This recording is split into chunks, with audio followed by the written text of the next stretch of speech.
नित्यं च शाश्वतं शुद्धं ध्रुवमक्षरमव्ययम् सर्वव्यापिनीशानं रुद्रं वै विश्वरूपिणम् एवं ध्यात्वा द्विजः सम्यक् ततो यजनमारभेत् अथातो रुद्रस्नानार्चनाभिषेकविधिं व्याख्यास्यामः आदितैव तीर्थे स्नात्वा उदेत्य शुचिः प्रयतो ब्रह्मचारी शुक्लवासा देवाभिमुखस्थित्वा आत्मनि देवता स्थापयेत् ॐ प्रजनने ब्रह्मादिष्ठतो पादयोर्विष्णुस्तिष्ठतो हस्तयोर्हरस्तिष्ठतो बाह्वोरिन्द्रस्तिष्ठतो जठरे अग्निस्तिष्ठतो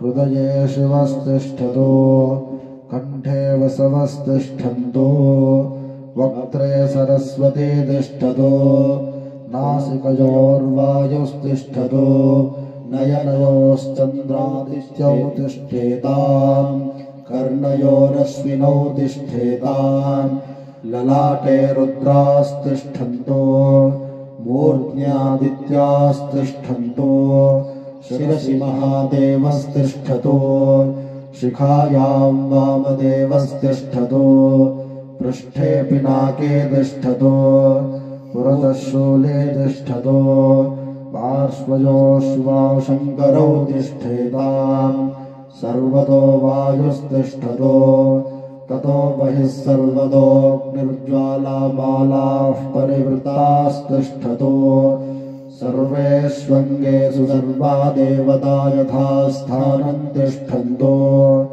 बाहुं रक्षन्तो ॐ अग्निर्मे वाचश्रुतः वाक्हृदये हृदयं मये अहममृते अमृतं ब्रह्मणे वायुर्मे प्राणे श्रुतः प्राणो हृदये हृदयं मये अहममृते अमृतं ब्रह्मणे सूर्यो मे चक्षुषि श्रुतः चक्षुर्हृदये हृदयं मये अहममृते अमृतं ब्रह्मणे चन्द्रमा मे मनसि श्रुतः मनो हृदये हृदयं मये अहममृते अमृतं ब्रह्मणे दिशो मे श्रोत्रे श्रुताः श्रोत्रगुं हृदये हृदयं मये अहममृते अमृतं ब्रह्मणे आपो मे रेतसि श्रुताः रेतो हृदये हृदयं मये अहममृते अमृतं ब्रह्मणे पृथिवी मे शरीरे श्रुता शरीरगुं हृदये हृदयं मये अहममृते अमृतं ब्रह्मणे ओषधीनस्पतयो मे लोमसु श्रुताः लोमानि हृदये हृदयं मये अहममृते अमृतं ब्रह्मणे इन्द्रो मे बले श्रुतः बलगुं हृदये हृदयं मये अहममृते अमृतं ब्रह्मणे पर्जन्यो मे मूर्ध्नि श्रुतः मूर्धा हृदये हृदयं मये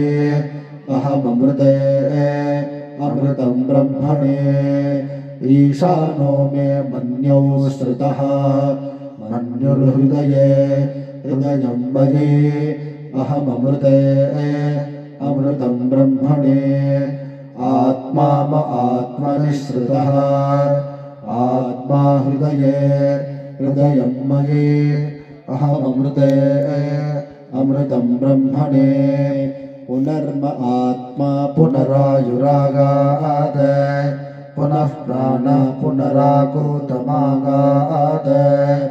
वैश्वानरो रश्मिभिर्वावृधानः अन्तस्तिष्ठत्वमृतस्य गोपाः।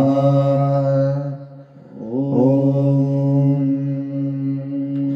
अस्य श्रीरुद्राध्यायवृष्णमहामन्त्रस्य अघोरऋषिः अनुष्टुप्छन्दः सङ्कर्षणमूर्तिस्वरूपो योऽसावादित्यः परमपुरुषः स एष रुद्रो देवता।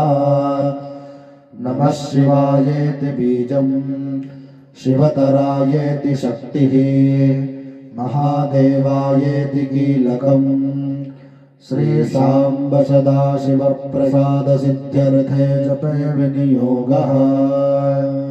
ॐ ध्यानम् अग्निहोत्रात्मने अमुष्ठाभ्यां नमः। दर्शपूर्णमासात्मने दर्जनेभ्यां नमः।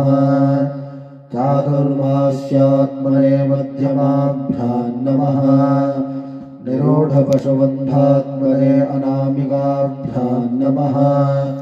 ज्योतिष्टोमात्मने कनिष्ठिकाभ्यां नमः। सर्वकृत्वात्मने करतलगणविष्टाभ्यां नमः। अग्निहोत्रात्मने हृदयाय नमः। दर्शपूर्णमासात्मने शिरसे स्वाहा। चातुर्मास्यात्मने श्रियायै वषट्। निरूढपशुबन्धात्मने कवचाय ज्योतिष्टोमात्मने नेत्रत्रयाय वौषट्। सर्वकृत्वात्मने हस्त्राय फट्। भूर्भुवः सुवरोम्यति दिग्बन्धः। ध्यानम् आपाताडनभस्तडान्तभुवनः ब्रह्माण्डमाभिस्फुरत्। ज्योतिस्फाटिकलिङ्गमोनिविलसत्पूर्णेन्दुवान्तामृतैः। अस्तोकाप्लुतमेकमीशमनिशं रुद्रान्वाकाञ्जपम्। ध्यायेदीप्सितसिद्धये ध्रुवपदं रुद्रोऽभिषिञ्चेत् शिवम्। ब्रह्माण्डव्याप्तदेहाभसितहिमनुचा भासमाना भुजङ्गैः। कण्ठेः कालाः कपर्दाः कलितशशिकलाश्चण्डको दण्डहस्ताः। त्र्यक्षा रुद्राक्षमालाः सगदितविभवाः शाम्भवा मूर्तिभेदाः। रुद्राश्रीरुद्रसूक्तप्रकटितविभवानः प्रयच्छन्तु सौख्यम्। ॐ गणानां त्वा गणपतिगुं हवामहे कविं कवीनामुपमश्रवस्तमम्। ज्येष्ठराजं ब्रह्मणां ब्रह्मणस्पदानः शृण्वन्नोतिभिः सीदसादनम्। महागणपतये नमः। ॐ सञ्च मे मयश्च मे प्रियञ्च मे नुकामश्च मे कामश्च मे सौमनसश्च मे भद्रञ्च मे श्रेयश्च मे वस्यश्च मे यशश्च मे भगश्च मे द्रविणञ्च मे यन्ता च मे धर्ता च मे क्षेमश्च मे धृतिश्च मे विश्वञ्च मे महश्च मे संविच्च मे ज्ञात्रञ्च मे सोश्च मे प्रशोश्च मे क्षीरञ्च मे लयश्च मरुतञ्च मे मृतञ्च मे यक्ष्मञ्च मे नामयच्च मे जीवादुश्च मे दीर्घायुत्वञ्च मे न मित्रञ्च मे भयञ्च मे सुगञ्च मे शयनञ्च मे सोषा च मे सुदिनञ्च मे। ॐ शान्तः शान्तः शान्तिः। हरिः ॐ।